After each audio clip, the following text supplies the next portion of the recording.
Bueno, muy buenos días, queridos compañeros y compañeras. Bienvenidos a la semana número 8. Ya vamos casi en la mitad del diplomado. Agradecerles ese compromiso, esa disposición con este importante proceso de formación. El día de hoy vamos a tener un tema muy importante como es el de economía política, un tema fundamental para la dirigencia y liderazgo sindical, como quiera, pues que estos conocimientos permiten comprender cómo se organiza el poder en la sociedad, de qué manera se toman las decisiones económicas y cómo nos afectan directamente a todos y todas. Y en ese mismo sentido, pues los sindicatos orientaremos las estrategias de lucha. Entonces, para ello va a moderar hoy la reunión el profesor Julio César Escobar y nos acompaña en la conferencia central el profe Edgar Romero. Entonces, profe Julio César, tienes la palabra. Muy buenos días, compañeras y compañeros, a los ejecutivos Albeiro Victoria, a Edgar Romero, muchísimas gracias por acompañarnos, a quienes nos acompañan de la Universidad Pedagógica Nacional, a Karen y por supuesto a todo el equipo de escuela, a Luzaida, a Ana María y a los demás compañeros y compañeras que hemos venido desarrollando y acompañando este proceso de formación. Primero que todo, feliz día, maestras y maestros. Cada día es un paso que damos hacia la consolidación de pensamientos libres, hacia la transformación, hacia la exigencia de los derechos, pero derechos no solamente del magisterio, sino de la sociedad en general. Desde los diferentes caminos que hemos decidido transitar, como es la huelga, como es la organización sindical, la organización popular y por supuesto todos aquellos espacios que se nos han permitido y que por lucha hemos posibilitado. Es así como el día de hoy entonces iniciamos esta octava semana. Economía política es un tema que nos va a permitir juntar lo, lo caminado hasta este momento y la proyección, ya que desde la temática del día de hoy vamos a poder entender cómo el sistema general de participación es una lucha, cómo todo el proceso de estatuto docente se vincula y tiene unas importancias fundamentales para el desarrollo, cómo otros temas que están en relación directa vienen atravesados o transversalizados por la economía. Es así como entonces tendremos, como es de costumbre, el saludo de nuestro compañero Albeiro Victoria, luego tendremos la conferencia central del compañero Edgar Romero, por supuesto, después de ello tendremos el desarrollo de las participaciones orales y escritas. Allí Ana María y Luzaida están en este acompañamiento y después tendremos 30 minutos, inicialmente 40 minutos del desarrollo de la conferencia central. Después de las preguntas y las participaciones, tendremos una intervención de Edgar otra vez de 30 minutos para solucionar las preguntas y poder ir avanzando. Y terminado esto, daremos una explicación de esta unidad, de los avances que tenemos en el foro y demás. Y hacia las 9:40 más o menos tendremos unas conclusiones a cargo de nuestro compañero coordinador Vicente Bryan y al final unas precisiones que por supuesto son muy importantes frente al manejo de la plataforma, dudas y demás, a cargo de nuestras compañeras Ana María y Luzaida.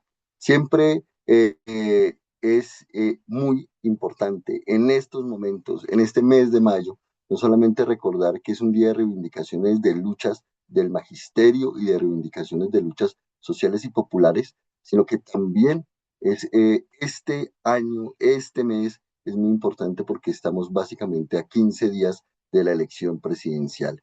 Y por supuesto, debemos pensarnos como maestras y maestros y como transformadores de espacios sociales, culturales, populares y políticos, que la primera casilla a la izquierda es fundamental para seguir avanzando en esas transformaciones.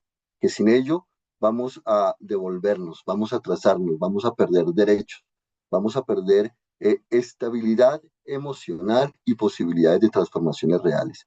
Y que como luchadores que somos desde el magisterio y transformadores que hemos venido generando por herencias y por décadas, es muy importante la coherencia. Decirle a las compañeras y los compañeros que si nuestro bienestar depende de un sueldo, somos clase trabajadora. Que si nuestro colectivo depende de un sueldo, sea formal o informal, somos clase trabajadora. No somos burgueses. Y por eso tenemos que tener conciencia.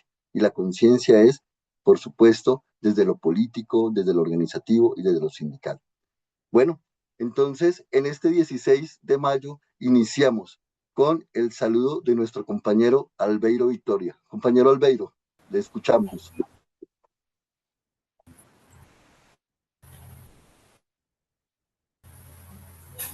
Bueno, compañeros, un combativo y sindical salud 16. Aprovecho.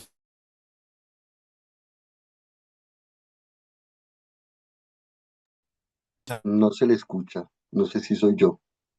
No, no se escucha. Nos quedamos en el buenos días, profe. Oportunidad para felicitar a quienes no pudieron. Tiene que ver con economía política. Es un tema súper importante Profe entender la Albeiro, economía política y su relación con el poder automático. Sí, es una señal. No le escuchamos bien. no escuchamos, mi profe.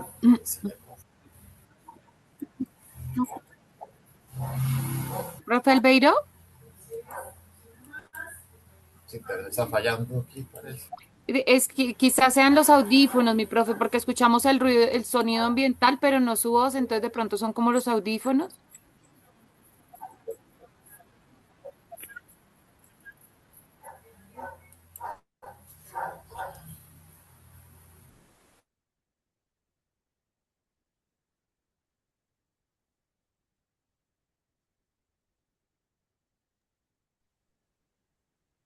Mientras el compañero Albeiro va eh, solucionando.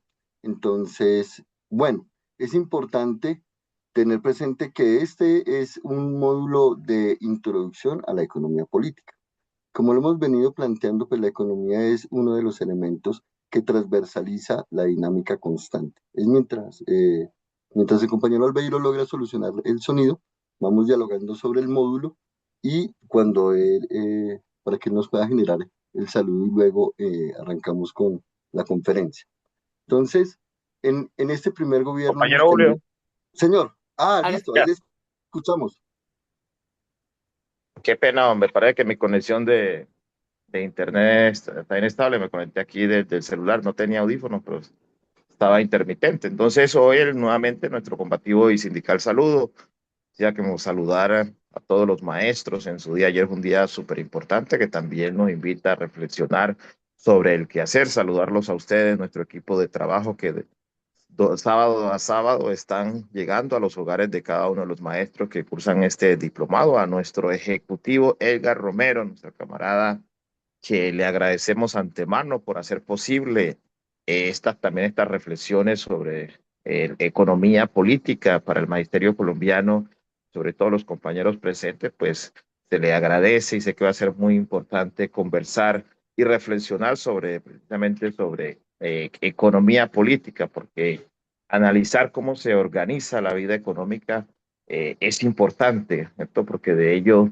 también nos llevaría a reflexionar sobre el modelo neoliberal, sobre todo el tema de la acumulación de la riqueza, el tema de lo que tiene que ver con la privatización, todo eso está encaminado a esas crisis que vivimos actualmente con el modelo neoliberal. Entonces se hace importante, imperativo, de que podamos hablar de economía política en este momento y que nuestros compañeros eh, que aquí están presentes puedan llevar esto a la práctica con los compañeros, llevando las temáticas, haciendo comprender, movilizar pensamiento en estos tiempos que es tan difícil, porque digo difícil y se hace necesario la movilización del pensamiento precisamente porque ver a un maestro sirviéndole al capitalismo es una incoherencia también pedagógica.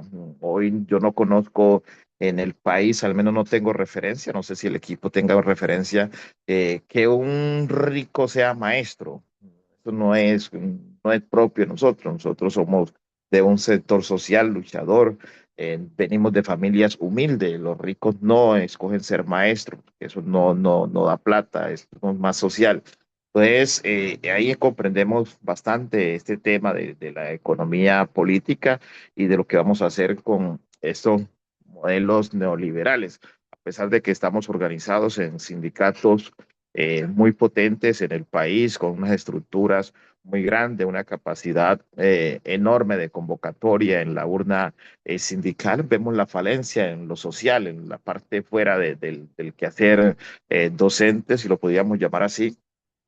Vemos que el maestro, ya como ser social, como ser de una comunidad, poco acompaña la otra urna política y de hecho escoge, y a pesar de que tiene pues su libre elección, que es un derecho de la economía, o de la, mejor dicho, de la democracia colombiana, pero entender precisamente este tema de economía política, yo creo que nos va a servir mucho porque necesitamos movilizar pensamiento para que las cosas cambien.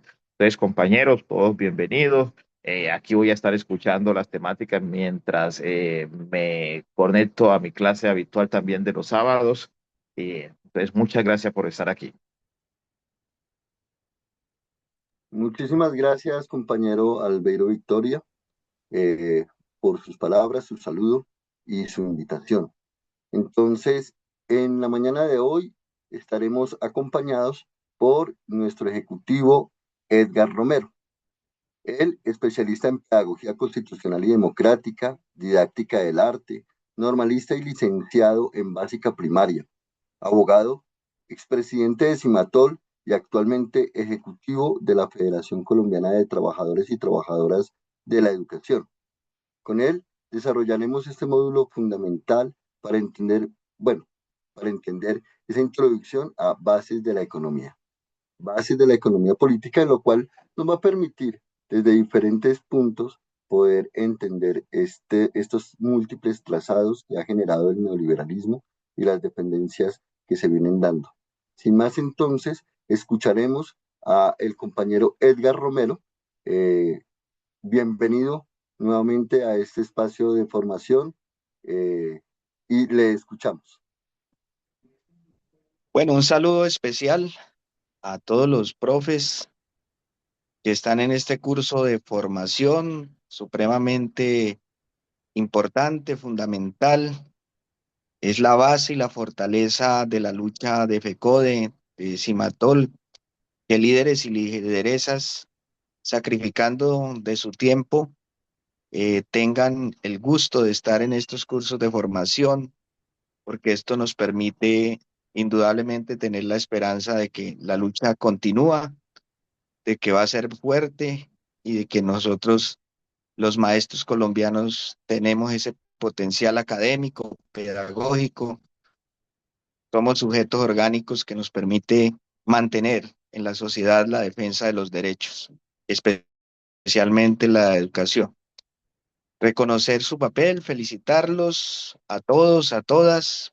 La conmemoración del Día del Maestro es una fecha supremamente especial para la sociedad, para el gremio, y pues desde las diferentes condiciones que tenemos, ejercemos una labor supremamente especial y somos adalides de las luchas de la sociedad, forjadores de una sociedad como la nuestra, con dificultades, con posibilidades, pero estamos en la profesión más bella del mundo y eso nos obliga siempre a los compromisos, a los esfuerzos, y ahí está el valor y la grandeza del magisterio colombiano. Afortunadamente, FECODE, su materia prima es ese potencial humano, este potencial académico y pedagógico de todos ustedes. Agradecer al equipo de trabajo, profesor Albeiro, mi compañero del Ejecutivo, por esta posibilidad. Bueno, la unidad temática es muy importante. Se me ha invitado aquí a hablar de algunos conceptos eh, que son nociones, pero que pueden profundizar un pensamiento de lo que significa la economía política en el ser humano, la economía política en un grupo, en un colectivo, en un gremio, sus implicaciones en la naturaleza humana, en la naturaleza social, pero de igual manera lo que ha significado en esa economía conceptos tan importantes como el capitalismo, su crisis, sus implicaciones que tiene en el caso de la educación, de los trabajadores, y todo lo que tiene que ver, elementos básicos que nosotros vimos de estos contextos, como la producción, las relaciones de producción, la plusvalía, el neoliberalismo y todo este tipo de cosas. Creo que ustedes tienen una lectura importantísima para hacerlo.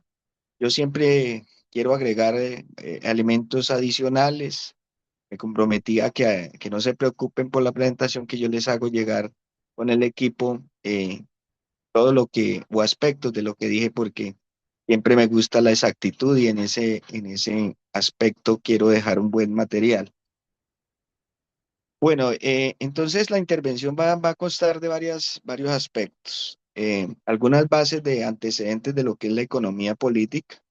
Ahí hay que hablar un poquito de la significancia de la economía clásica, eh, la economía neoclásica, la nueva economía, como tres tendencias, con una postura crítica en que las tres tendencias han abordado algunos aspectos como la acumulación de riquezas, datos o cifras, lucha de clases, pero no han profundizado en elementos de la economía que han producido en conceptos superpotentes como la desigualdad.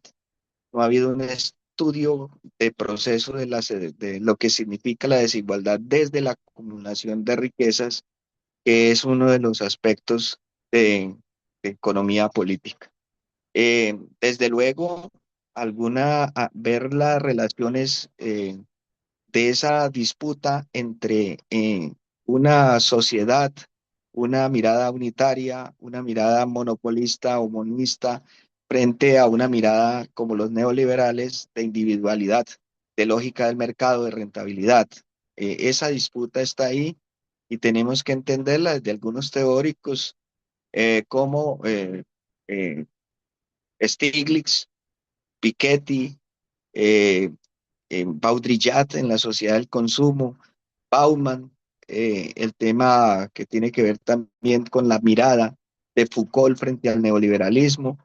Y esas nociones nos alimentarán de pronto, pues la idea es provocar esas lecturas en unos referentes que les voy a dejar al final del ejercicio. Si me olvida, me los preguntan qué libros les recomiendo para profundizar esas nociones de las que voy a hablar aquí, eh, y esas bases de la economía. Otro aspecto de la interrelaciones laborales, porque creo que el saludo a la Universidad Pedagógica, le agradecemos esta posibilidad que nos dio de este diplomado de relaciones laborales desde todos los conceptos y cómo nos defendemos frente a esa intención de que uno conociendo esto lucha por mejores relaciones laborales. Y unos hechos políticos que a mí me parecen importantes que condensan eso, como en la base económica en Colombia se dio un hecho político como el salario vital. Eso es una revolución de lo que significa toda una contradicción de lo que la economía nos había hecho entender por décadas y por siglos. Bueno, entonces iniciemos. Eh, un aspecto básico de la economía política es cómo la ley de acumulación de la riqueza ha sido originaria, ha sido muy antigua, y cómo esa ley de acumulación fue una transición y hay que entenderla como un proceso entre la sociedad feudal y la sociedad moderna, donde incide mucho en el siglo XVIII el estudio de los burgueses de colocar esta disputa del capitalismo como una eh, posibilidad de quitarle un espacio a la monarquía francesa y así en otros países de Europa, y se basó en que la burguesía eh, puso como tema emblemático la distribución de la tierra, para que artesanos, para que campesinos, para que pueblos se juntara a esa intención que tenían de tumbar la monarquía. Desde allá empieza entonces una distribución mala de la riqueza, riqueza entendida como no solamente dinero, no solamente capital, sino riqueza entendida como propiedad, tanto privada como social, y una riqueza y una desigualdad entendida como no solamente el flujo de intercambio comercial y mercantil, sino también cultural, académico, que inciden entonces en este proceso. La acumulación de la riqueza no fue una prioridad de la economía clásica. En entender los procesos, simplemente se limitaron a hacer algunos estudios, algunos aspectos eh, que revolucionados a través de la postura de Marx, donde dice que la producción, de sistemas de producción eh, generaban plusvalía y generaban una, mm, una intercambio que siempre iba a explotar al trabajador y iba a favorecer la plusvalía y la rentabilidad del empleador, del patrón. Entonces, la economía clásica descuida uno de los elementos críticos históricos y cree que esa acumulación es un producto natural. Eh, lo- lo- lo- las tres economías, la clásica, la neoclásica y la nueva economía ha intentado hacer otros aspectos, pero también han descuidado y han dicho que la igualdad no es posible porque es natural que haya desigualdad en el mundo, que se desnaturaliza entonces y se ve como un proceso estable o con el cual hay que lidiar, con el cual hay que mantener en bajos niveles, pero que nunca se va a poder hablar de un proceso histórico de que esa acumulación no genere desigualdad. Yo quiero dejar aquí potente, además de lo que la unidad temática ha planteado, que uno de los elementos constitutivos emblemáticos que debemos ponerle cuidado y que no ha sido estudiado por los economistas, porque generalmente muchos economistas clásicos pertenecieron a ese pensamiento de los burgueses, a ese pensamiento de los modernos y a ese pensamiento de los neoliberales. Solamente estos referentes que dijimos ahorita al comienzo han tenido otras teorías distintas que nos ubican entonces en procesos históricos de la desigualdad como un elemento emblemático de las relaciones humanas, de las relaciones sociales. Y nosotros tenemos que entender ese proceso como un proceso académico, como un proceso crítico, como un proceso intelectual, como un proceso político, entender que la economía no solamente es la base de la lógica del mercado versus una planificación estratificada de los gobiernos. Esto va mucho más allá.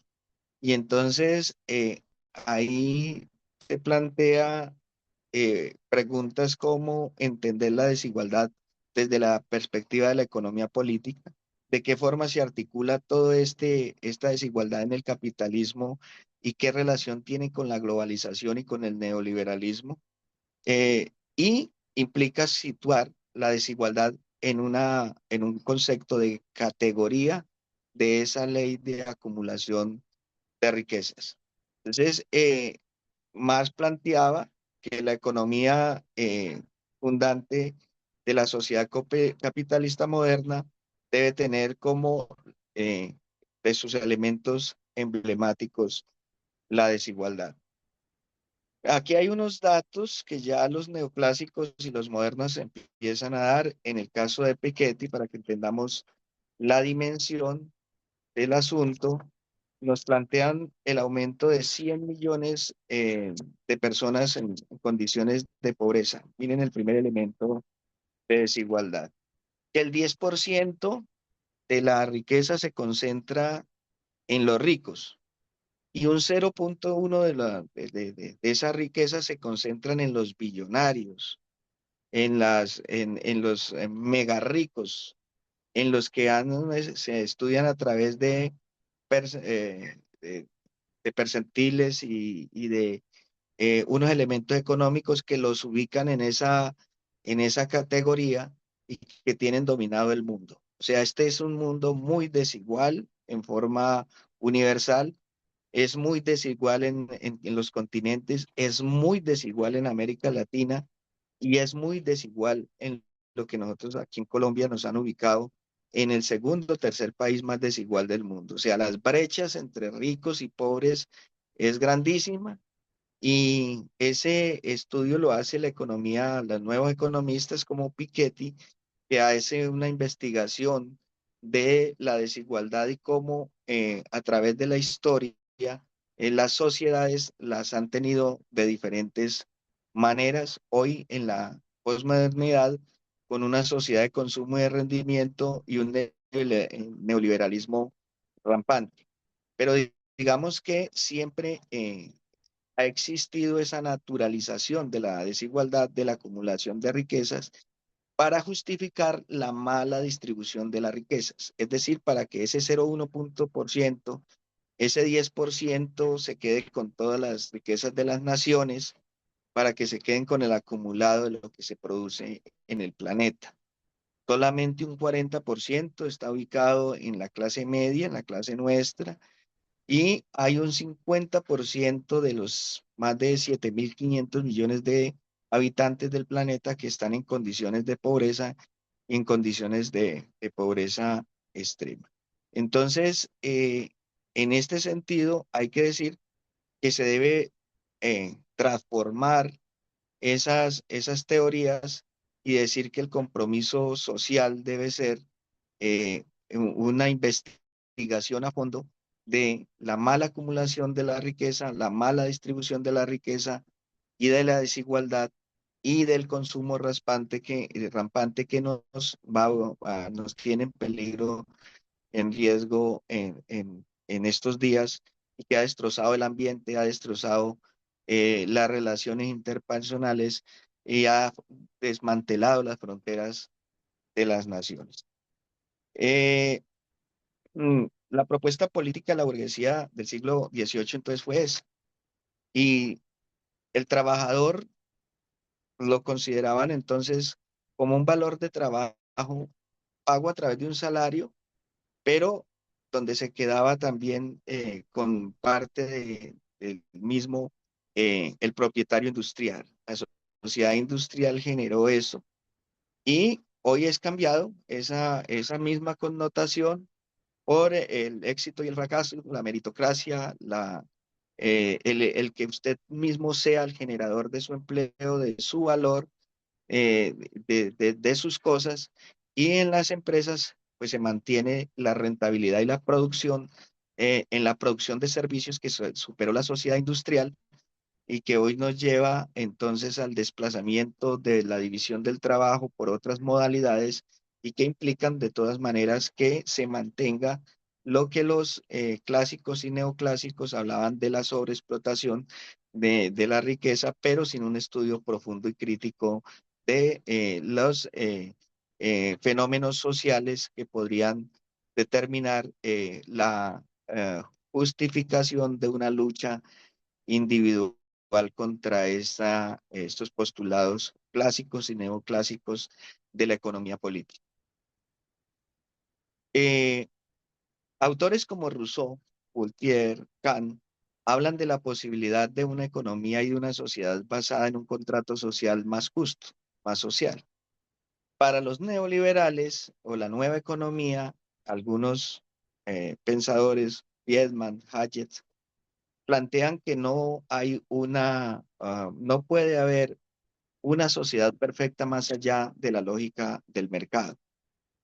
Esto revolucionó indudablemente en la fase y la crisis del capitalismo.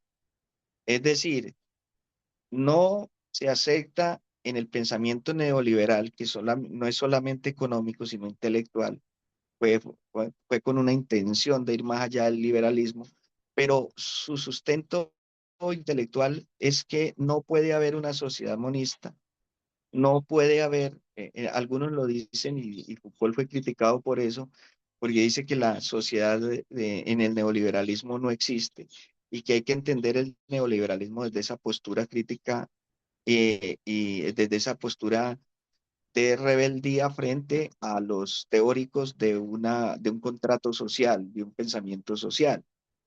Y entonces ahí entra una era de la visión económica muy revolucionaria y muy distinta de una manera negativa.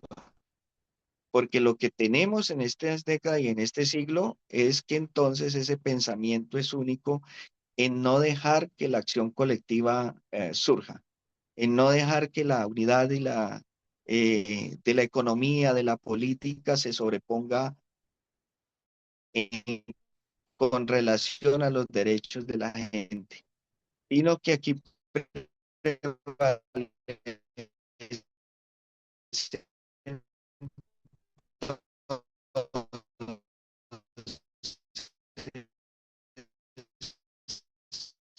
que para vivir bien hay que acumular riqueza a favor de unos pocos. En los Chicago Boys la teoría de la copa, entonces estando bien lo que salga de la copa queda para los.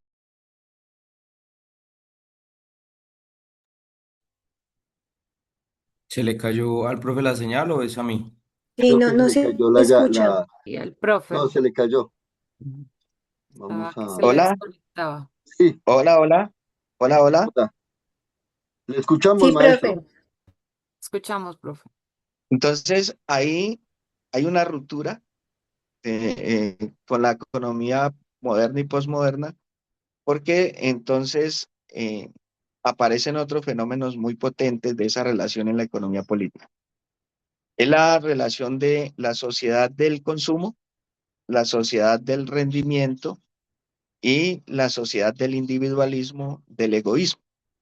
Es decir, no hay procesos sociales que permita al neoliberalismo entender de que se necesita y que sí es posible una sociedad desde planificación desde el Estado, una sociedad que tenga una economía no sobre la política, sino la política sobre la economía. Y eso es una de las luchas que emprendemos a diario en las naciones. Y eso es lo que divide el pensamiento de derecha y ultraderecha, que coincide con esa posición neoclásica y clásica de que la acumulación de la riqueza no es un problema de las élites, no es que el problema de la pobreza es un problema de la gente, que es un problema de que usted no hace el esfuerzo por vivir bien y que si no encuentra condiciones, eso hace parte de un proceso natural. A eso nos ha llevado el neoliberalismo y esa es una de las crisis fundantes del capitalismo, además de la explotación, de la sobreexplotación, del trabajador, de la gente, es que la gente es la dueña de su propio destino. Es decir, que hay una economía en la realidad y que usted la debe asumir y que usted es el gestante de su propio proceso de fracaso o de éxito. Y eso lo llevan a todos los campos, a los campos laborales, a los campos de mercado, a los campos de las relaciones culturales, políticas, académicas, etcétera, etcétera.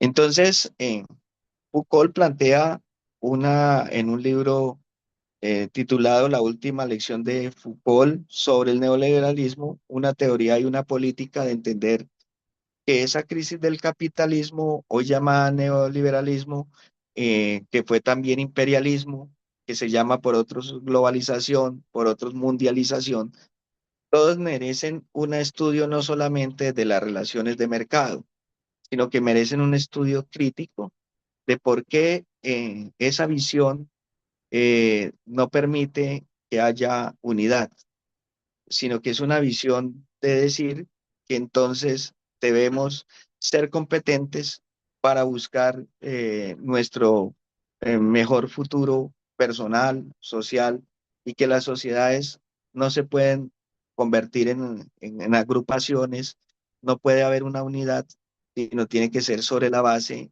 de la naturalidad de las individualidades, que no se puede buscar la manera de que haya una conversión, una convergencia, en el sentido de que se pueda trazar políticas sociales, políticas económicas que generen una mayor igualdad.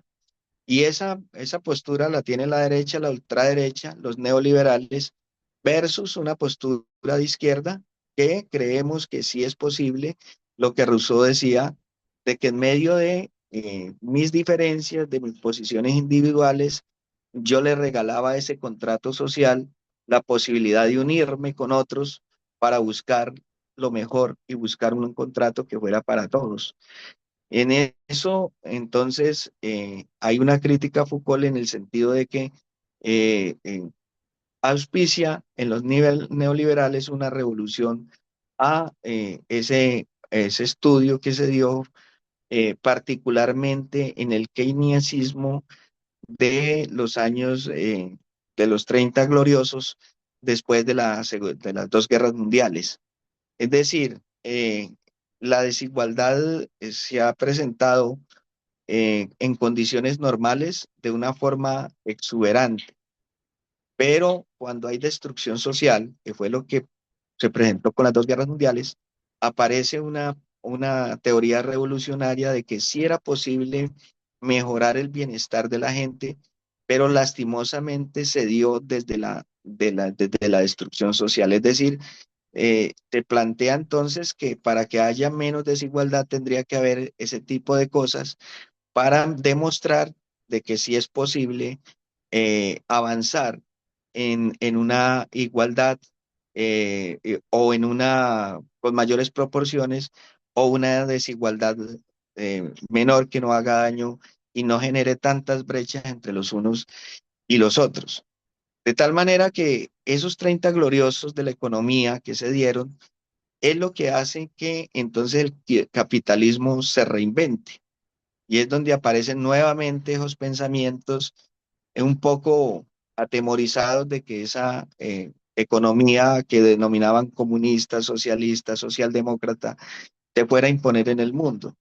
Y ahí es donde aparece con auge el neoliberalismo, el neoinstitucionalismo, para decir que entonces se necesitaba la lógica del mercado como la posibilidad de restablecer las relaciones económicas del mundo y los continentes y de las naciones. Y las naciones se empiezan a supeditar a ese tipo de pensamiento y se ve sometida en el derrumbe de sus fronteras y para quedar bien con su población empezaron a aceptar el neoliberalismo como la fórmula o como aquí en Colombia se llamó la apertura económica, el consenso de Washington, como posibilidades de que entonces nos globalizáramos a una economía que lo que hizo fue rebatir todo el proceso de transformación del keynesianismo y de la economía planificada de los estados y la búsqueda de una economía social. En ese sentido, pues entonces hoy nos vemos abocados en un neoliberalismo rampante, en una sociedad de rendimiento. Entonces la economía ya es un factor necesario en el imaginario de la gente. La gente se siente responsable de lo que le pasa, de su éxito, de su fracaso. El individuo se siente responsable o irresponsable de lo cómo le va, porque lo atomizaron, lo volvieron eh, ser egoísta y un ser competente. Las naciones igualmente se volvieron así. Y por eso todo el esfuerzo que se hace del progresismo, de volver a restablecer ese tipo de economía planificada, inmediatamente rechazada por los organismos internacionales, por las plataformas mundiales que ya incursionaron en los gobiernos, por los gobiernos de derecha, ultraderecha, negacionistas y por los neoliberales. Pero sin darnos cuenta, nosotros también estamos contribuyendo. sino también la catástrofe de desvirtuar nuestra condición humana. Y entonces nosotros nos volvimos competentes en la familia, nos volvimos competentes en el barrio, nos volvimos competentes en las instituciones, nos volvimos una sociedad de rendimiento y de cansancio. Es lo que Jules y Bauman hablan de una sociedad líquida, llena de información, llena de rapidez. No alcanzamos a pensar en las cosas.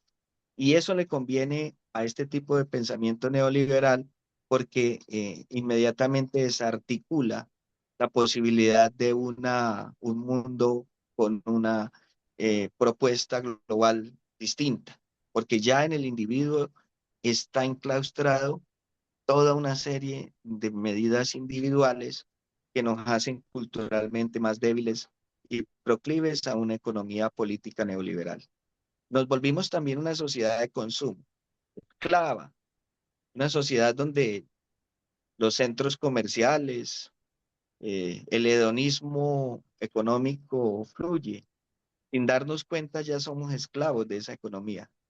Vamos por un artículo a un centro comercial y terminamos con una bolsa llena de muchas cosas, porque ese ciclo pensamiento liberal coloca artefactos, secuencias, para que usted esté sometido a ese tipo de consumo y de rendimiento. Entonces, la crisis del capitalismo significa que indudablemente muchas personas no van a poder lograr ese proceso, van a ser discriminadas, segregadas, pero va a haber otras que se pueden ubicar dentro de la acumulación de riqueza y entonces ahí tienen el sartén por el mango porque no van a permitir ningún tipo de progresividad de naciones, estados, políticas de gobierno, políticas de estado que planifiquen una economía para todos y una economía de bienestar y una economía que nos haga más iguales y menos desiguales. Entonces, queridos compañeros, ¿cómo afecta eso? Ese individualismo, ese egoísmo, esa competencia, esa producción, esas relaciones de producción, esas nuevas formas de trabajo, lo que se viene en las relaciones laborales, cómo esa base económica política nos afecta. Pues indudablemente el neoliberalismo y el capitalismo fueron hábiles en colocar un lenguaje distinto a las relaciones laborales. A la precarización del trabajo no le llaman precarización del trabajo, como se puede llamar en una disputa de los derechos o una posibilidad de reclamarle mejores reivindicaciones a los trabajadores o a los educadores o al magisterio. Le llaman flexibilización laboral.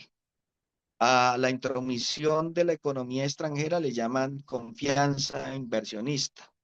Y nos metieron una serie de vocablos y de lenguaje de lo que hicieron fue una intromisión del neoliberalismo cultural en las escuelas, en los colegios, en los trabajadores y no nos han permitido entonces unas mejores luchas y unas mejores reivindicaciones.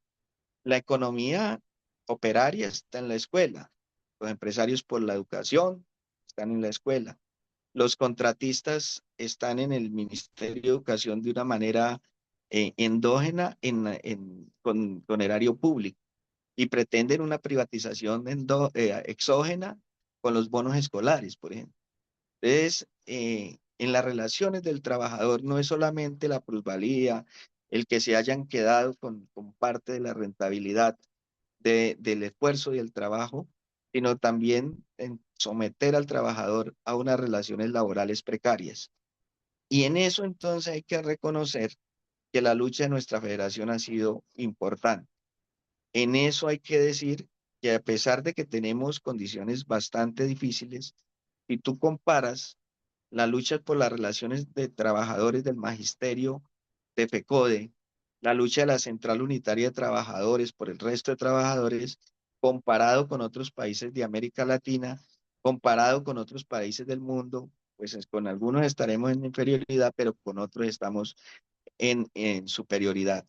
Es decir, nosotros hemos logrado que en medio de este contexto económico que he hablado de estas nociones, nosotros todavía mantenemos la posibilidad, por ejemplo, de un salario que ha ganado puntos adquisitivos desde el 2014 por encima de la inflación, por encima de otros trabajadores y por encima de puntos de la inflación, pero que nosotros hemos logrado con puntos de los estatales, con puntos de FECODE, mejorar el salario de los docentes.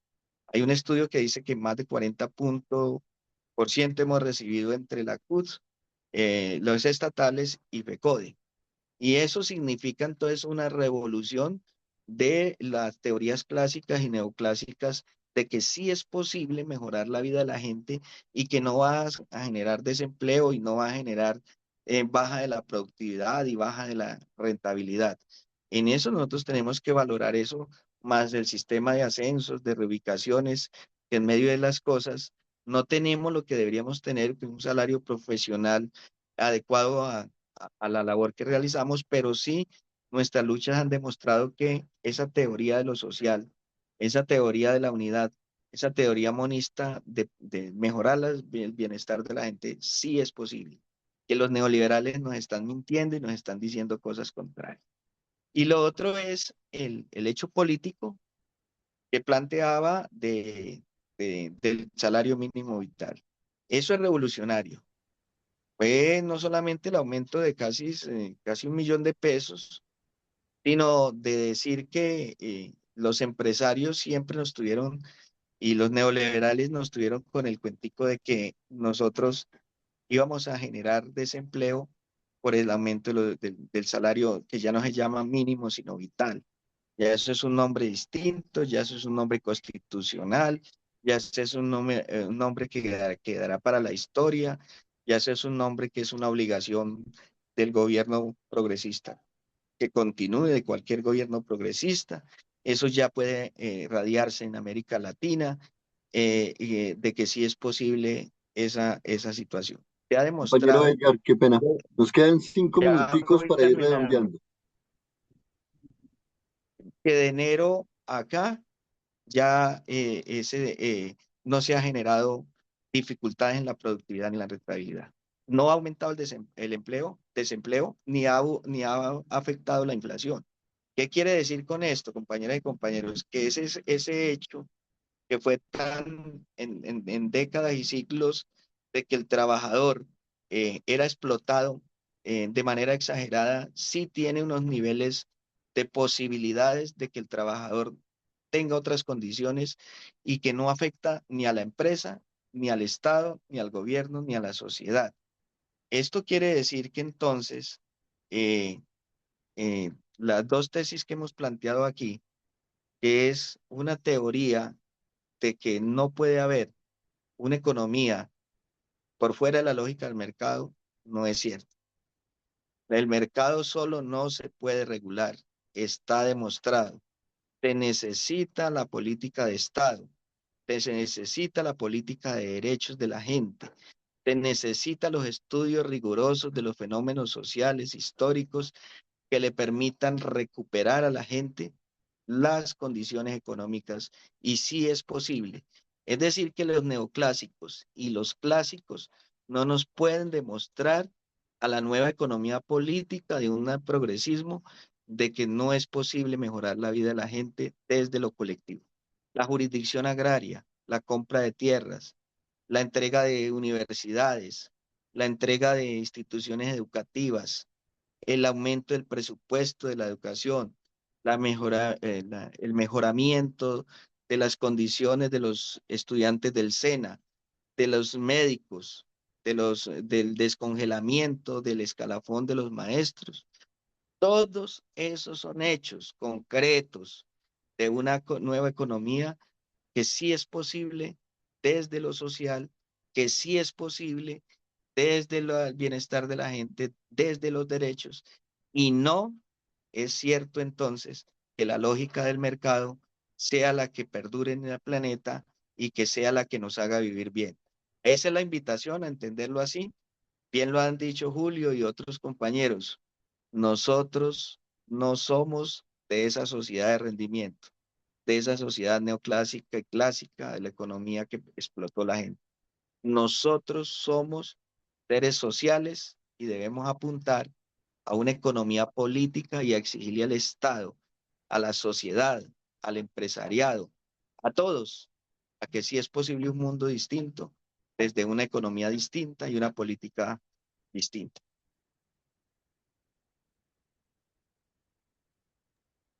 Compañero Edgar, muchísimas gracias por el desarrollo de, de este conversatorio.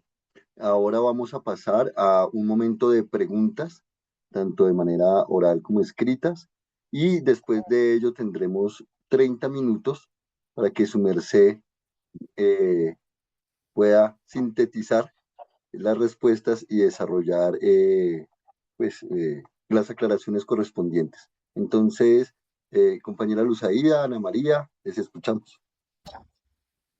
Muchas gracias, profe Julio. Muchas gracias, profe Edgar, por tan importante exposición. Le vamos a pedir que, por favor, recoja las preguntitas que vamos a realizar con vos y las que están registradas en el chat para luego darle la respuesta. Muchas gracias.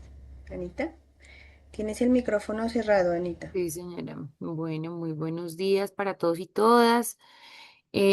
Profe Edgar, gracias por su exposición. Pregunta David Santiago, ¿cómo enseñar en nuestro rol como docentes a nuestros estudiantes que la movilidad social es sobre todo un derecho y una garantía que el Estado debe promover en contraposición con la propuesta de las élites de entenderla como una suerte de actitud, entre comillas, resiliente hacia la vida?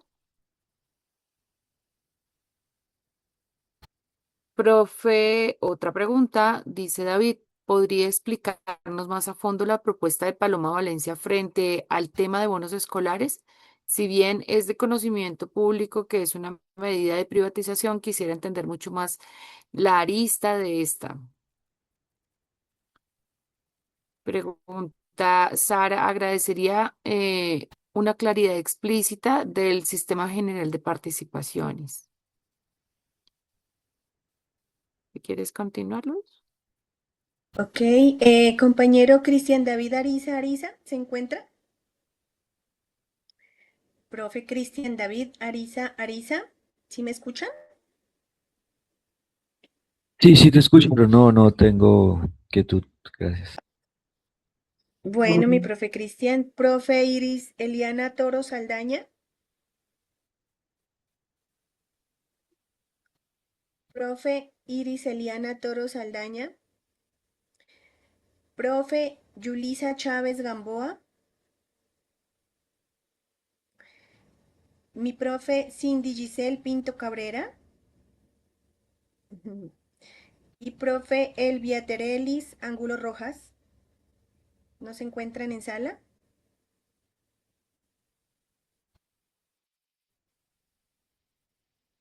Entonces vamos a darle la palabra a quienes han levantado la manito, a 4 compañeros que hayan levantado la manito. Profe Jorge González, ¿tienes un minutico? Buenos días, ¿me escuchan? Sí, señor, adelante. Bueno, muchas gracias. Eh, Tengo un par de inquietudes para el conferencista. Cuando hablamos de un sistema económico, necesariamente tenemos que hablar de un sistema político.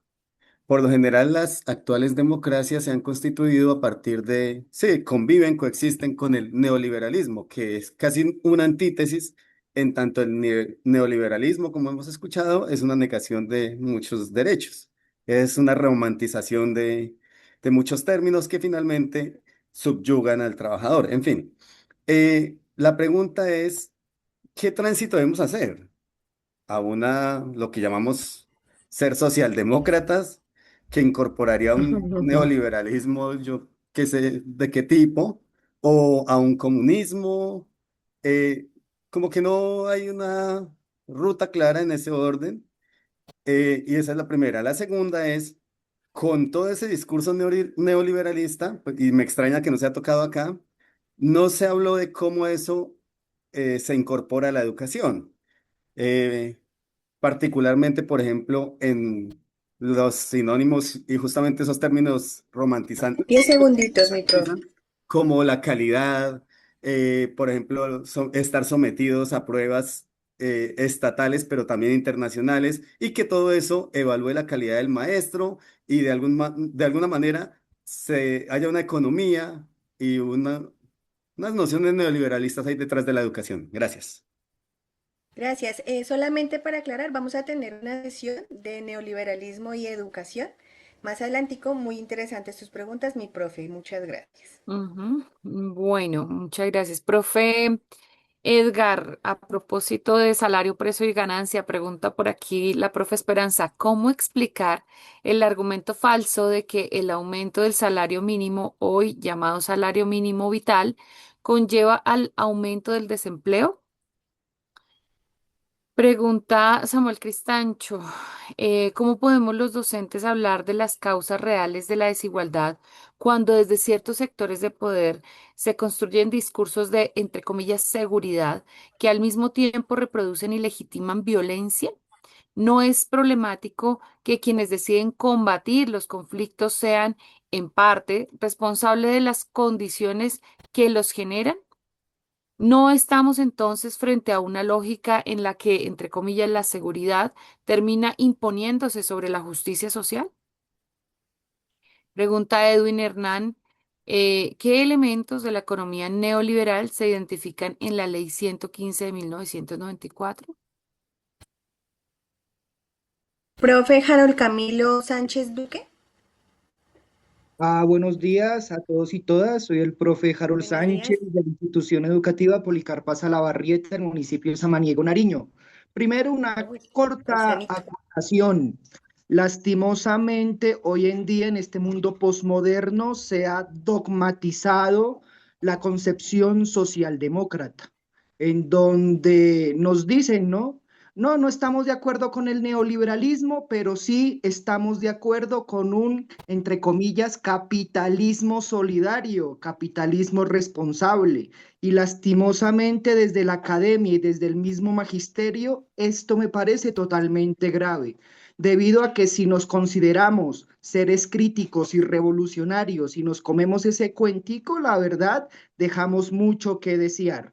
Y como segundo pregunta, pues para el ponente, ¿cómo hacer nosotros desde nuestro quehacer pedagógico para sensibilizar a nuestros padres de familia, ya que ellos han caído en esa lógica neoliberal en donde quieren meter a los niños 10 en juegos, segunditos, mi profe. música, en artes, quieren meter a los niños en muchas cosas al mismo tiempo para que según ellos los niños sean más capacitados y en el fondo pues para que se vuelvan más productivos. Gracias. A ti, mi Gracias, profe. profe. Muchas gracias. Pregunta Dafli, ¿cómo influye la economía política en las condiciones laborales, salariales y educativas del magisterio colombiano? ¿Y qué papel debe asumir el docente organizado frente a las políticas de privatización y mercantilización de la educación pública? Pregunta José Israel, ¿se habla de capitalismo informático?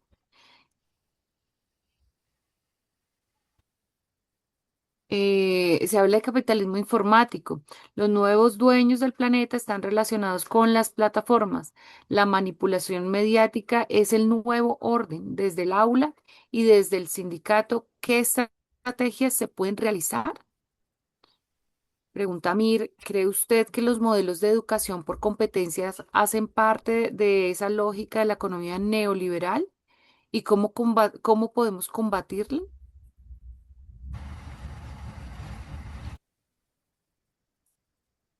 Profe David Santiago Algarín Torres.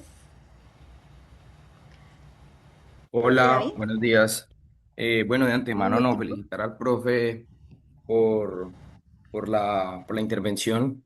Creo que fue muy completa y bueno, creo que es importante entender lo educativo también desde lo económico. Mi pregunta iba muy relacionada como con lo último que preguntaron y es como cuando uno dice por dos, ¿no?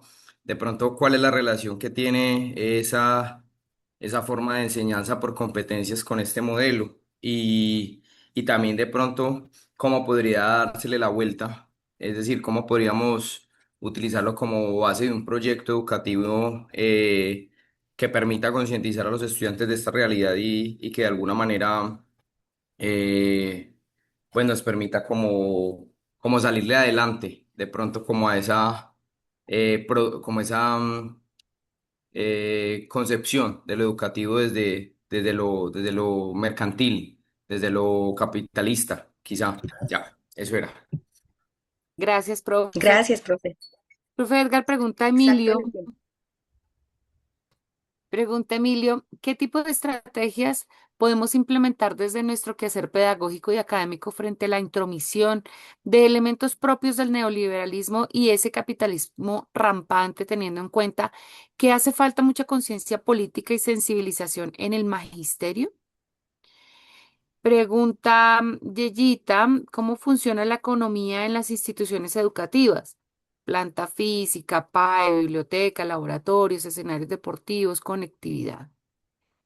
Pregunta Carlos, ¿qué estrategias desde la escuela qué estrategias desde la escuela de descolonización del pensamiento consumista y de servilismo podemos hacer frente a la política neoliberal, más cuando existe una injerencia externa o de multinacionales? Y pregunta finalmente Iris, ¿cómo explicarle a los padres de familia sobre la propuesta de Paloma Valencia de los bonos escolares? Son las preguntas que tenemos en el chat. Profe Edgar, puedes continuar a responder. Ya no tenemos más intervenciones por voz, ¿cierto, Luz? No. Listo, puedes Bueno, responder. entonces, compañero Edgar, 30 minutos para poder abordar esta gran temática y bueno, le escuchamos. Bueno, interesante las preguntas porque nos permiten conversar y afianzar ya pasar de noción un poco a opinión y a concepto. Nos falta para llegar a conocimiento conversar como unas 30 veces sobre este tema, pero ahí vamos. Las preguntas yo las clasifico de la siguiente manera. Y una, desde la labor docente. Dos, la escuela y la educación. Tres, reformas educativas. Y cuatro, ¿qué tipo de modelo económico, qué salida se propone desde la investigación, desde la experticia, desde los economistas modernos y posmodernos? En primer lugar, yo creo que la labor docente nos permite ser unos seres distintos a muchas profesiones. Foucault plantea un intelectual universal. mm, lo plantea acá, perdón, Kant y, Kant y Rousseau plantean un intelectual universal, que conocer el mundo, que es lo que estamos planteando acá. Foucault plantea un intelectual local, o sea, el que conoce la realidad, el contexto. Yo haría una combinación de las dos, porque la ilustración entregó al conocimiento del ser humano, endiosó la razón, creyó que la razón era la fuente de cambiar y de el desarrollo y el progreso de la gente. Y pueden tener razón en cierta parte, pero no lo es todo, no lo absoluto. Por eso entender al maestro como intelectual universal y intelectual local es muy importante. Otro lo ubica como un sujeto orgánico. Nosotros no solamente enseñamos y nos vamos para la casa y con eso terminó nuestra labor. No, nuestra labor es forjar un pensamiento y un conocimiento y una academia distinta. Entonces, para poder cambiar mucho de las cosas que dijimos aquí, de lo que no sucede, debo ejercer esa labor, la labor orgánica académica. Debo no solamente formar a mi estudiante, sino también conversar con mi compañero, sino también socializar con el padre de familia, sino también liderar los procesos para que hagamos entender que una parte de lo que nos sucede es por falta de conciencia social. Entonces, si el docente en la escuela tiene conciencia social, como muchos de los que me preguntaron aquí, que uno ya entiende en la frase, en el enunciado, de que hay conciencia social, entonces ese maestro empieza a transformar su comunidad, ese maestro empieza a transformar el campo educativo y la sociedad. Y el maestro no hace eso, es simplemente un operario de enseñanza. Y entonces su labor se desperdicia, porque el docente significa eso, significa una transformación. Y cuando hay conciencia social distinta que abre los ojos sobre otros mundos posibles en educación, en trabajo, en realidad, pues obviamente ahí vamos a tener una mejor posibilidad. Entonces, el cambio y la transformación empieza en mí mismo, en si soy un ser egoísta, soy un ser que enseño para que me vean mejor mi rendimiento en lenguaje, en sociales, o soy un ser que enseña para el conocimiento, para la vida, para la producción social, o soy un ser egoísta, porque si no empiezo ahí, estoy desperdiciando como sujeto orgánico académico una posibilidad. La labor docente es una responsabilidad demasiado inmensa. Hubo eras históricas donde el docente era reconocido por su labor social, por su liderazgo en la comunidad, era el presidente de la junta, era el que hacía los oficios, en máquinas Remington y velas. Hoy también hay mucho maestro con computadores que ayuda a la gente. Esa labor social es un primer principio de transformación que debemos hacer frente a las preguntas que hacen, ¿qué hacer como docente frente a esto, frente a esta realidad? Docente con conciencia social te va a rebelar frente a las competencias, te va a rebelar contra los rendimientos. Ese ser no le va a interesar que lo juzguen si le va mal, regular al estudiante, sino qué tipo de ser humano forma.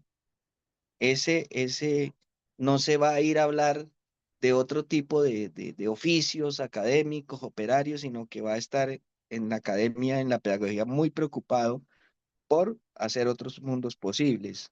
Y yo creo que ese maestro no va a seguir las guías de los organismos internacionales, los estándares internacionales. Ese va a equilibrar y va a mirar qué sirve de ahí, pero además de eso va a ser un intelectual local colocando su contexto a disposición de cambiar la realidad. Y eso implica entonces, en términos económicos, que es un ser humano que cree en lo social, que cree en lo colectivo, que cree en que sí es posible el bienestar para todos y que a este mundo venimos todos a vivir bien, no una parte. La escuela, teniendo ya un maestro con esas condiciones, eh, es una posibilidad, por eso es importante estos cursos de formación. Si esto le llegara a los 300.000 maestros, cambiaríamos muchas mentes que están están sujetos al sistema de individual y neoliberal, al sistema egoísta, competente y de mercado neoliberal, porque también lo hay, es una realidad que no podemos ocultar. Ese es el que se preocupa porque se aprenda o se lleven los formularios de las pruebas a ver a las 3 primeras horas, porque nuestro colegio tiene que rendir a como dé lugar. La escuela y la educación, pues entonces la escuela la OCDE se nos metió a la escuela se metió, se volvió operaria. Nos quitaron una de las fuentes o nos han diezmado en la fuente pedagógica, académica. Se necesita una escuela mm, distinta en Colombia. PECODE ha propuesto en los acuerdos una transformación curricular. Eh, los movimientos por transformación educativa, por ejemplo, que lidera Marco Raúl Mejía, que hay varios compañeros, Henry Arco y otros, algunas personas del CEID.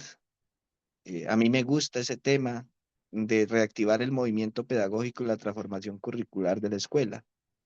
La escuela tiene que depender menos y la educación depender menos de los sujetos competitivos, de los estándares, los objetivos competitivos. Las epistemologías del sur, las propuestas alternativas realmente transformadoras deben ser lo que la escuela vaya transformando. Hay que soñar con una escuela y una educación distinta. Los mexicanos ya lo hicieron. La nueva escuela mexicana se despegó un poco de los estándares internacionales y quiere los saberes locales, los saberes ancestrales, la producción social del conocimiento. Mientras nosotros sigamos en esas lógicas de una política de gobierno que lamentablemente, por ejemplo, en estos 3 años se había podido producir una transformación de la escuela o por lo menos iniciar una transformación de la escuela y la educación, pues sería otra de las posibilidades que tendríamos para ir alejándonos de ese capitalismo salvaje. Y nosotros logramos producir seres humanos en la escuela con conciencia social, con sensibilidad, sobre todo sensibilidad social, sensibilidad humana, una escuela humanística más allá. El conocimiento uno lo va adquiriendo poco a poco, pero los valores humanos se van perdiendo si no hay una batalla cultural distinta en la educación, si no hay una batalla cultural distinta en la escuela. La escuela tiene que ser resignificada. Eso no lo hacemos con esfuerzos individuales o con iniciativas individuales. Tiene que haber una política de Estado, un plan decenal, una ley estatutaria, una ley de sistema general de participaciones que tengan esa connotación dentro de lo que nosotros denominamos las teorías keynesianas de que la educación debe ser para todos, un derecho fundamental, porque está convertida en algunos casos en servicio y competencia entre la misma naturaleza de lo público. Ni me imagino si llegase en la oleada de la privatización en forma. Entonces, en la escuela y la educación tenemos mucha responsabilidad, se necesita resignificar lo público, la naturaleza pública y el carácter de lo público en la escuela. Por eso nos oponemos rotundamente a los bonos escolares y a toda medida privatizadora. Cuando nosotros nos dimos cuenta que la ley estatutaria tenía un mico, uno en Gatán, que nos iba a privatizar, pues entonces nosotros nos opusimos a eso.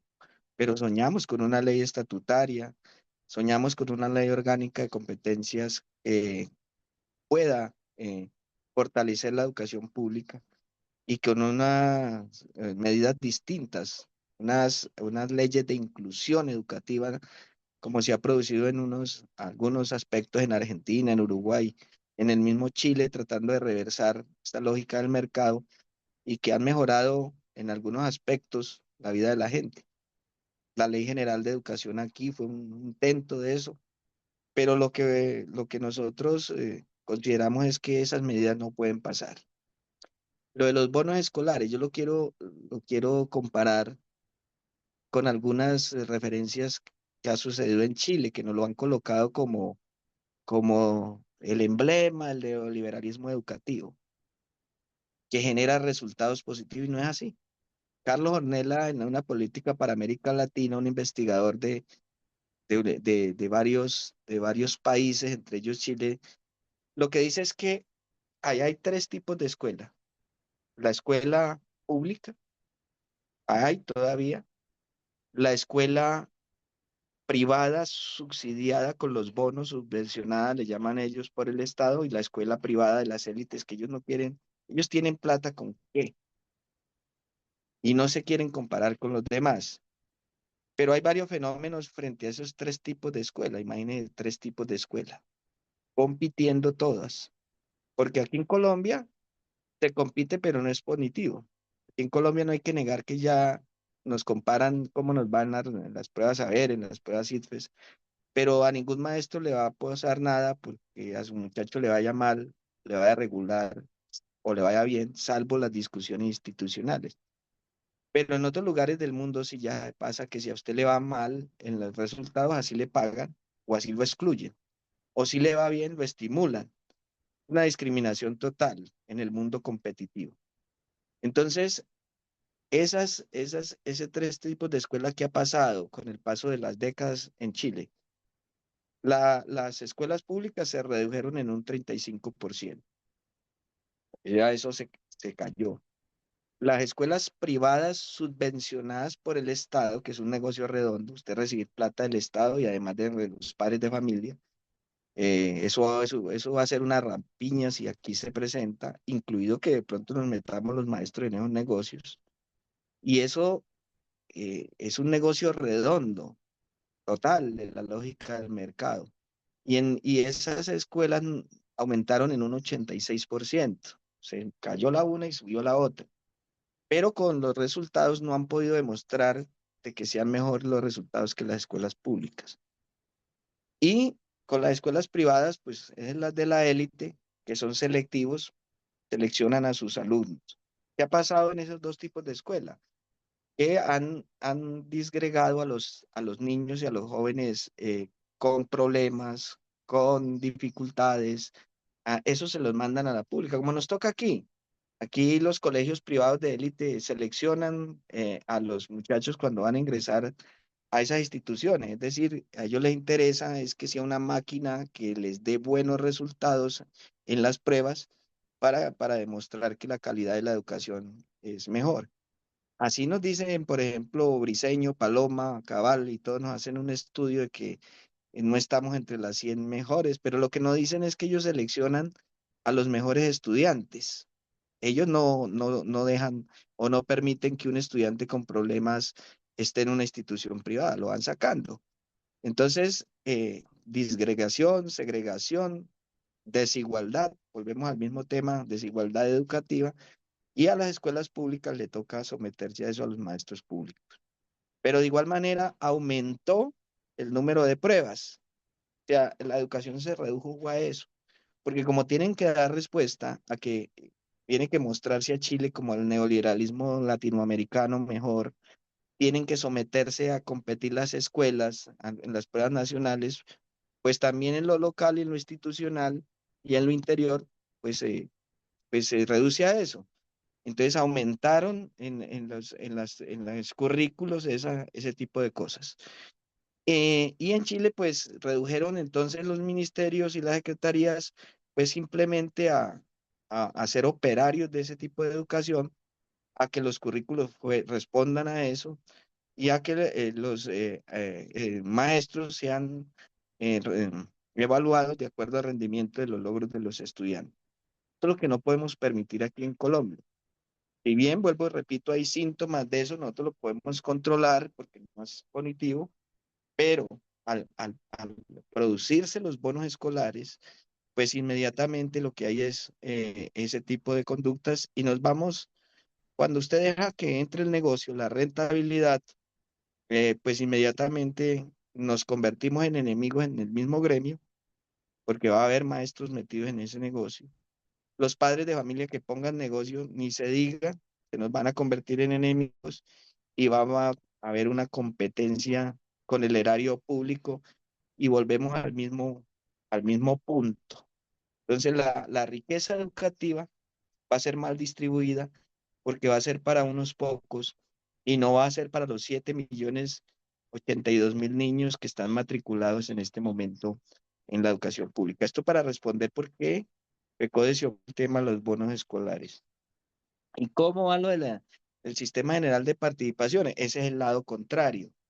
Lo que nosotros buscamos es que haya más recursos en educación para que las condiciones mejoren en las instituciones educativas. Tenemos un rezago de 25 años de los actos legislativos que produjeron más de 315 billones de rezago histórico en las condiciones de las escuelas.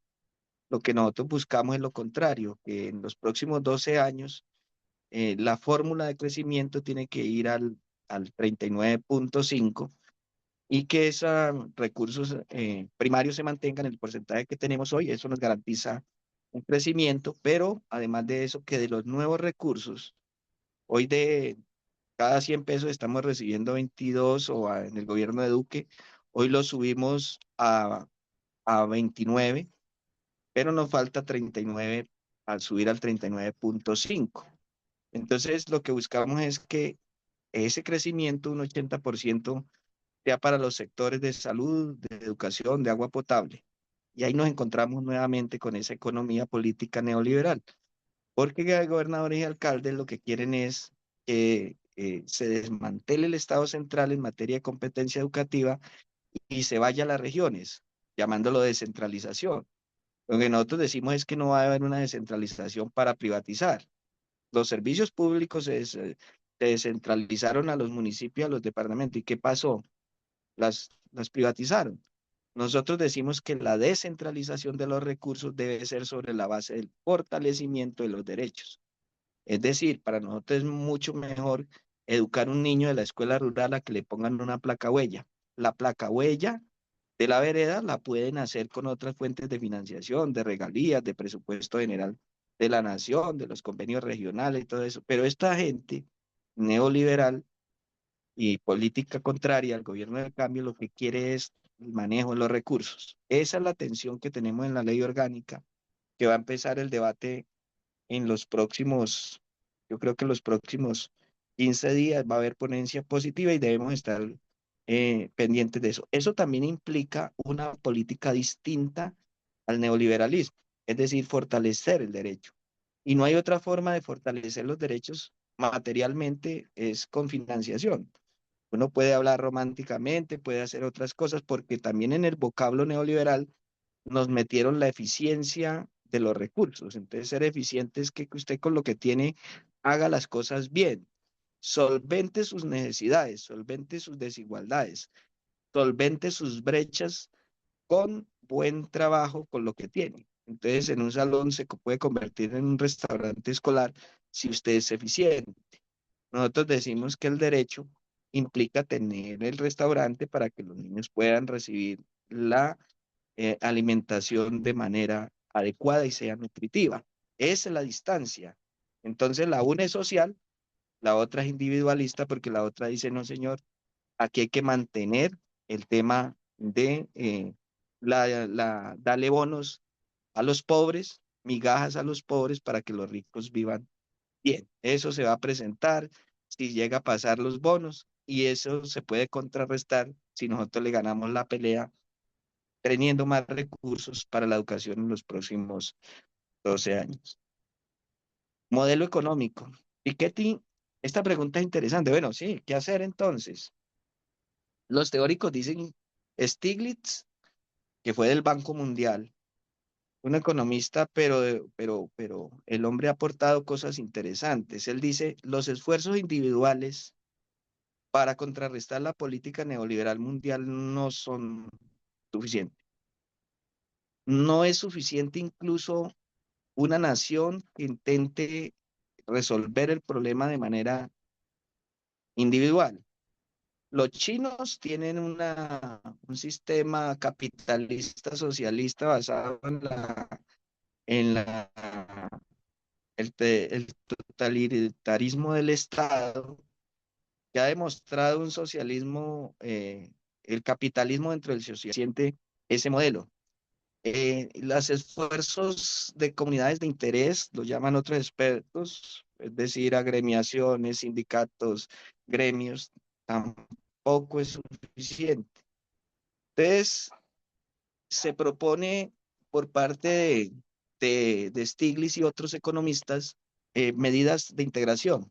Sí, aquí han habido procesos como la CEPAL o varias comunidades de naciones que se han tratado de integrar.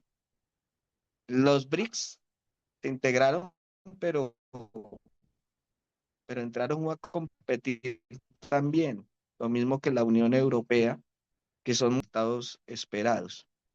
Y él plantea una política global distinta al neoliberalismo. Y una política global distinta al neoliberalismo implica una posibilidad de lo que Piketty llama, por ejemplo, socialismo federativo.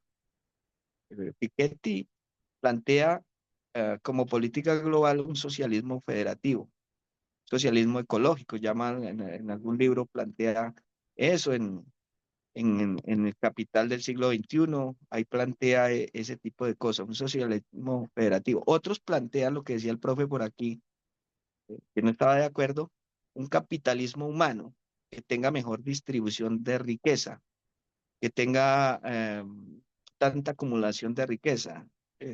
Para cambiar eso en el mundo, pues no va a ser un proceso de poca monta, pero se plantean esas salidas globales a una posibilidad distinta del neoliberalismo.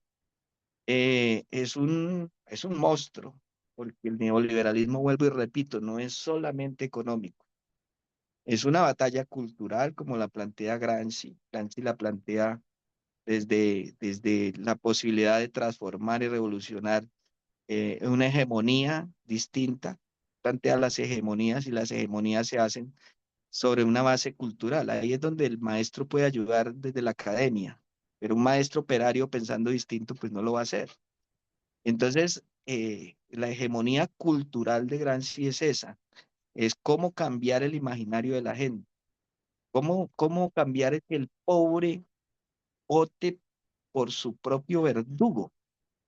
Uno no puede entender eso, campesinos, indígenas o gente del barrio votando por sus propios verdugos, incluso un maestro votando por su propio verdugo. ¿Cómo cambiar esa mente para decir que culturalmente estamos preparados para un cambio económico y político de mi nación, después de mi nación de la vida?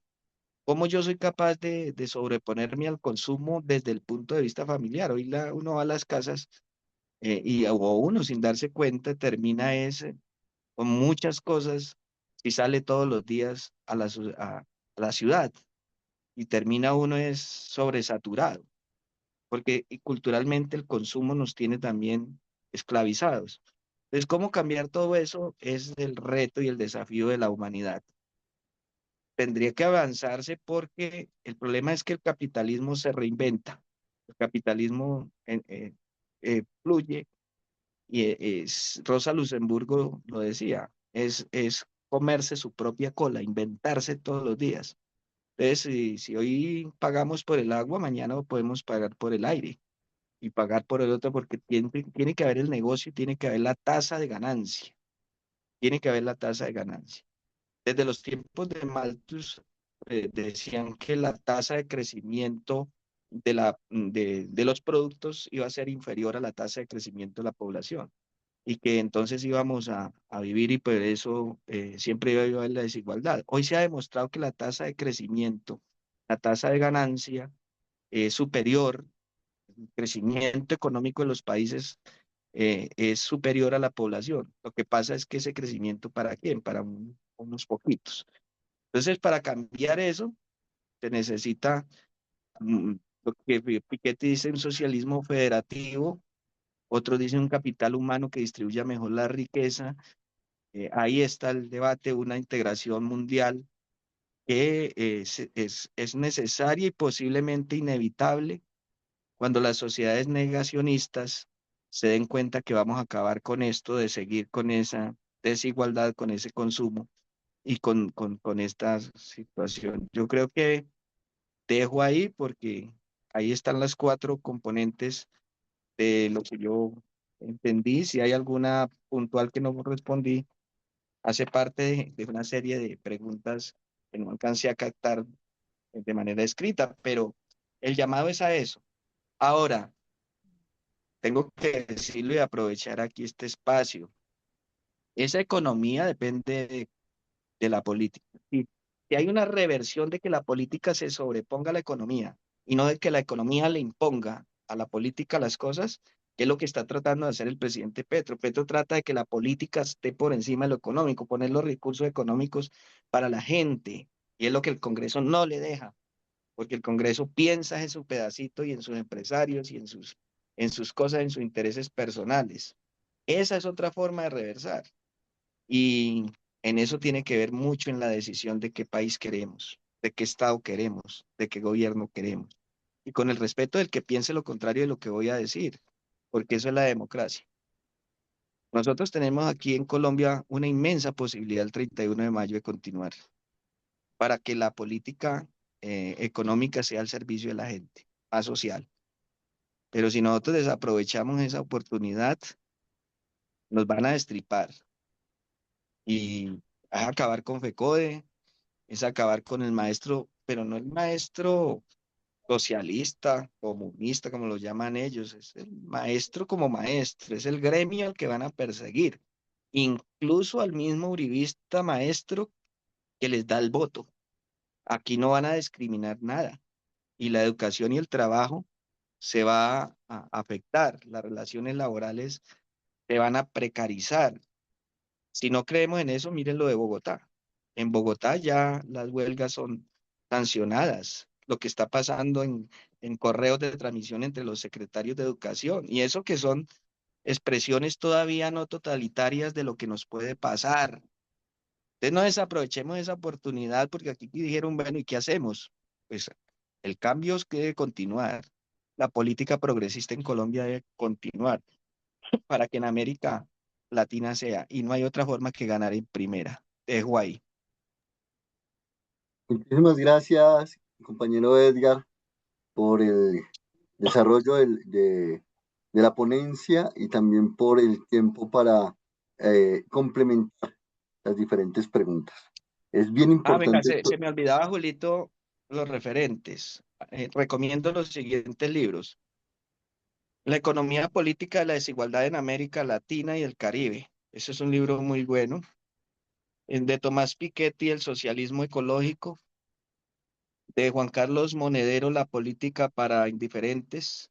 Menos realidades y más promesas. Ese es interesante, pues es como desde el progresismo anunciamos cosas diferentes para lograr transformar el mundo, transformar las naciones y transformar lo que hemos dicho aquí. Yo creo que eso es. La sociedad de consumo de Bragdillat, los libros de Bauman son muy importantes, los libros de Stiglitz, de capitalismo progresista, los de Dávalos, entre otros referentes que nos permiten, los de Bauman sobre la sociedad líquida y los de Jung Han sobre el pensamiento de la sociedad de rendimiento. Esos referentes para decir que todos tienen elementos de los que he hablado hoy. Obviamente, pues 40, 30 minutos no es posible, pero sí, esos referentes sí los debemos consumir, los libros. Esa es la fortaleza de nosotros. Y pues les haré llegar la presentación de los elementos que hablé hoy. claro que sí. Quedamos muy atentos al aporte de la exposición.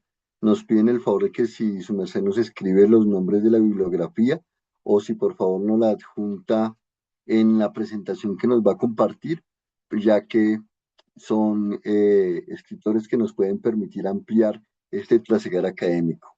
Entonces, pues, esperamos que haya sido un espacio de, de ampliación, de relación y de vinculación de de las diferentes realidades que tenemos en relación de la economía política con todo lo que nos transversaliza en esta realidad.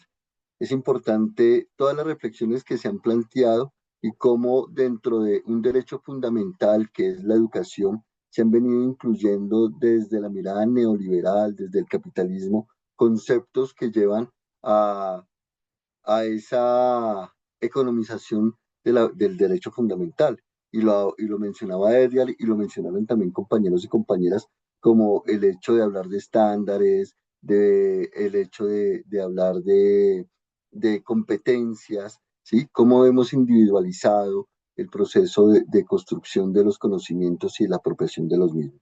Pero bueno, en el desarrollo de esta semana, entonces, tenemos un contenido que es bases de la economía política y crisis del sistémica del capitalismo y una reconfiguración del capitalismo en la actualidad. Me permito leer los objetivos porque creo que no debemos perderlos de vista, y es comprender las bases de la economía política, analizando las relaciones entre trabajo, capital, explotación, plusvalía, propiedad privada y lucha de clases. Conceptos que el maestro Edgar Romero abordó y que las diferentes referencias bibliográficas que tenemos en este módulo permitirán también generar dicha reflexión para así interpretar críticamente la crisis sistémica del capitalismo y sus efectos sobre la vida de la clase trabajadora, la educación pública y el magisterio. Analizar la reconfiguración actual del capitalismo, identificando sus nuevas formas de acumulación, precarización laboral,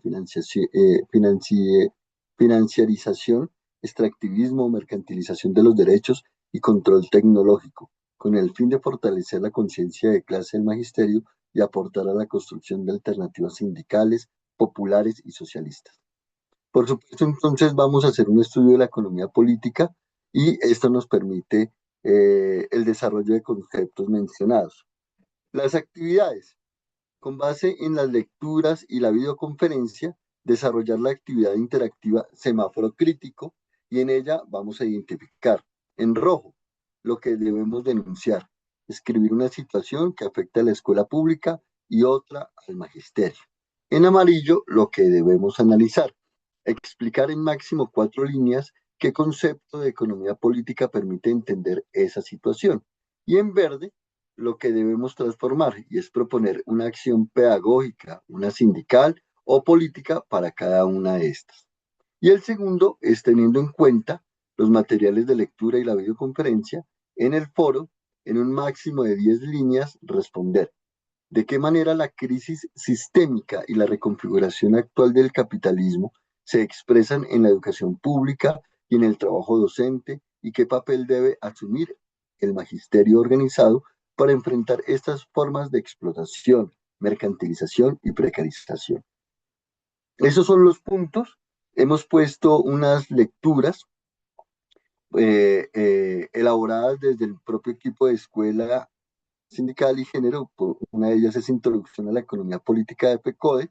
En la plataforma encontramos toda esta bibliografía, el módulo de Economía Política de ABC, el proyecto de formación básico ABC, Sistema Capitalista y Modelo de Acumulación en Colombia, elementos históricos del despojo y la explotación. Tenemos unos videos eh, para poder analizar, algunos son cortos de 10, 20 minutos, otros son un poco más extensos, creemos que vale la pena, por supuesto, escucharlos. Uno es el de Iturralde, el del Seminario del Capital Crítico de la Economía de Marx, y tenemos unas lecturas de apoyo, una de ellas Crisis del Sistema Capitalista Mundial y Paradojas, Capitalismo Actual de la Crisis, Traducción Capital del siglo XXI de Piketty, que lo mencionaba el maestro, y también hay otras lecturas que son importantes eh, abordar para ir entendiendo la dinámica de lo que estamos desarrollando. Entonces tenemos varios que abordan los BRICS, que como ustedes saben viene siendo la alianza de países, Brasil, Rusia, India, China y Sudáfrica, más otros países en términos de lo que es la economía y otra mirada política sobre el mundo. Entonces allí tenemos dos lecturas, una que es a tono con la fractura de la globalización y símbolo de la nueva era y sus valores es del 2024.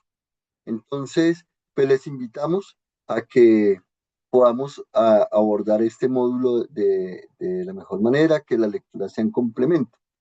En relación con lo de los bonos, que hay varias preguntas y es una inquietud, y FECODE viene planteando la denuncia frente a ello, pongámoslo de una manera muy concreta, y es los bonos lo que hacen es generar un bienestar para el capital privado, desfinancian las instituciones públicas y disminuirían la nómina estatal. Recordemos que nosotras y nosotros, los del 1278, estamos vinculados por necesidad de servicio, ¿cierto? Y en la medida en la que se disminuyan los matriculados y las matriculadas en nuestras instituciones, pues va a disminuir esa necesidad de servicio. Y lo segundo es que logran hacer un tejido entre entre las pruebas nacionales e internacionales para poder generar unos resultados con base en resultados, tablas de rendimiento y con base en las tablas de rendimiento, asignaciones económicas a las instituciones. Y de acuerdo a eso, entonces, pues por supuesto vamos a tener otro golpe en lo que son los procesos de matriculados. Eh, la educación siempre ha sido apetecida desde lo privado para adueñarse de ella y lo hemos repetido en todos los espacios de formación y de cualificación sindical. Y es que solamente ponga, póngase usted de ejemplo en la estabilidad económica que está como trabajador del Estado. Usted tiene 12 sueldos más dos primas iguales a dos sueldos. En el sector privado, usted a lo mucho tendría 10 sueldos. O sea, son situaciones de inestabilidad, son situaciones de inestabilidad laboral, pero también de afectación en el cumplimiento de un derecho. ¿Qué pasaría con las escuelas unitarias, con los espacios de escuelas múltiples y demás que son necesarias reflexionar? Por eso es fundamental defender la educación como un derecho fundamental, administrado y posibilitado por el Estado en ese bienestar. Bien, vamos dando cierre y por ende damos la palabra a nuestro compañero Vicente Bryan. Vicente, un gusto saludarle y muy buenos días. Muy buen día, compañero Julio, y también buenos días para todas y todos. Agradecerle a nuestro ejecutivo, el compañero Edgar Romero, y a nuestro secretario de organización, Albeiro, y lógicamente a todo el equipo de escuela. Apreciados colegas, docentes y directivos docentes, qué importante este tema como los anteriores y los que siguen. Quiero que cada uno internamente haga su propio análisis para darse cuenta si es un verdadero maestro o es un simple catedrático. Los maestros no podemos ser únicamente dictadores de contenidos. Los maestros no podemos ser únicamente cumplir con un horario. El maestro, la maestra y el directivo docente debe ser un transformador permanente de la realidad. Debe entender que la sociedad permanentemente exige cambios y eso es parte de nuestra labor. Que debe entender también lo que son las emociones del ser humano dentro de esa comunidad educativa donde interactúa. Y queridos compañeros y compañeras, dentro de nosotros, duele decirlo, pero hay también un gran número de reproductores del sistema. Y también dentro de las organizaciones sindicales, también hay organizaciones sindicales que reproducen la ideología del neoliberalismo. Y miremos casos patéticos.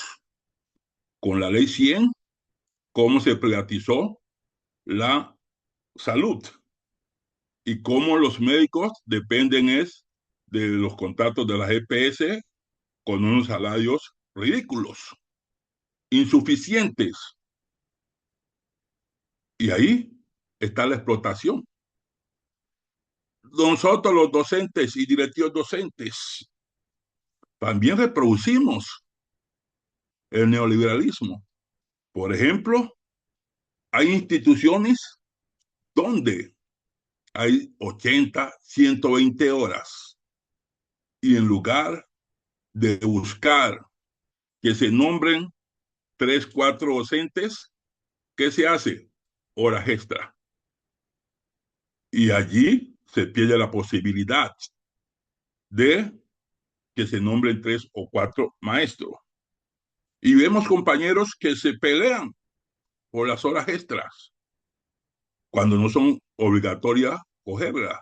Lo que tenemos que buscar cómo esas 80, 120, incluso hasta 180 horas en colegios donde faltan 5 o 6 profesores, que estos compañeros vayan a hacer de carrera y no por horas extra. Y a nivel de las universidades, hoy la mayoría de los profesores son profesores catedráticos, no son ni de medio tiempo ni de tiempo completo. Eso llaman políticas neoliberales. Eh, Acá en el Valle, en el hospital departamental, hay 4.000 empleados, todos contratados. ¿Y quién los contrata? Lamentablemente, 2 sindicatos. Ustedes saben que hay unos sindicatos que le juegan el contrato laboral y están explotando a los compañeros y a las compañeras por medio de esos contratos donde no reciben un salario justo y digno. Ahí vemos que es necesario que las políticas económicas sean construidas por unos honorables congresistas de Cámara y Senado que legislen para el pueblo. Pero como lo repitieron muchos de los compañeros que me antecedieron y como el mismo expositor, el compañero Edgar, llevamos a nuestros propios verdugos cada 4 años para que legislen a favor de unos pocos, construyan políticas a favor de unos pocos y en contra del pueblo, que somos la mayoría. Y ahí está demostrado quiénes somos nosotros, los docentes y directivos docentes, con más de 350.000 docentes y directivos docentes. Y vamos a tener una sola voz en el Congreso. Compañero, aquí cada 8 días dirán, Vicente siempre habla de política. Sí, hay que hablar. Todas las acciones de los seres humanos son acciones políticas. Y ahí está demostrado que el magisterio, en el momento de elegir, no hemos aprendido a elegir.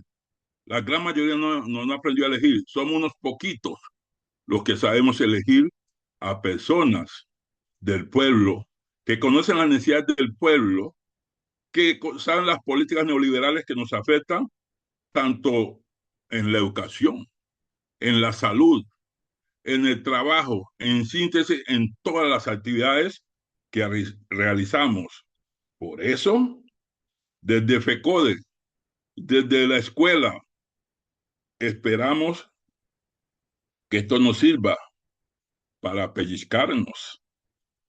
Porque miren que a veces nosotros como docentes o directivos docentes no establecemos las diferencias que hay, por ejemplo, en las entidades bancarias. Cuando depositamos nuestro capital, allá anualmente pagan una tasa de interés entre el 8 y el 11%. Pero cuando es lo contrario, que prestamos nosotros, entonces la tasa de interés va desde el 24% anual hasta el 36%. Miren esa plusvalía, esa diferencia, y uno encuentra colegas que dicen, hágase rico fiando. Oye, pues, entonces, no entendemos la parte económica, entonces, no entendemos las políticas económicas de una sociedad, de un Estado neoliberal que nos explota. Y no es que me quiera meter en la vida privada de nadie, pero hay un grupo de docentes y directivos docentes, incluso, que no entienden la economía política y acuden a los gotagotas, donde el pagadiario, y ustedes saben ahí cómo es los intereses, o que entregan su tarjeta para que el prestamista sea quien retire y le dé un excedente, saca sus intereses, le abona al capital, le entrega el excedente. Compañeras y compañeros, los maestros colombianos, tenemos que entender qué es la economía política y cómo se construye y cómo la podemos modificar. Y ese es un compromiso y una responsabilidad de todos y todas. Entonces necesitamos unos maestros, unas maestras, unos directivos docentes que entiendan esto y lo apliquemos. Preguntamos mucho, ¿y cómo hacemos? Casualmente, esa es la capacidad intelectual, social, económica y política que debe haber en cada uno y en todos nosotros, compañeras y compañeros. Porque aquí el compañero Edgar planteaba, miren, un 40% ahí entre la clase media, más o menos. Pero hay un 50% jodido en la pobreza extrema y solamente la riqueza está en manos de un 10%. Entre ellos, ustedes ya los conocen, el dueño de los bancos, los terratenientes, los politiqueros que van a legislar para sí mismos y para unos pocos.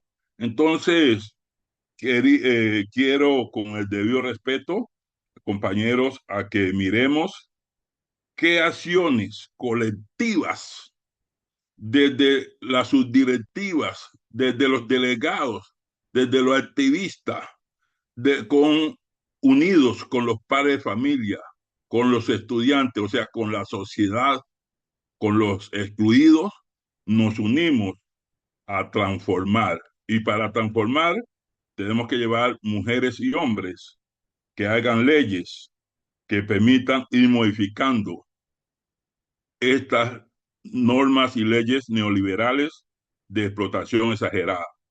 Y dentro de la desigualdad, Colombia, estamos hoy en el tercer lugar. ¿Quiénes nos superan?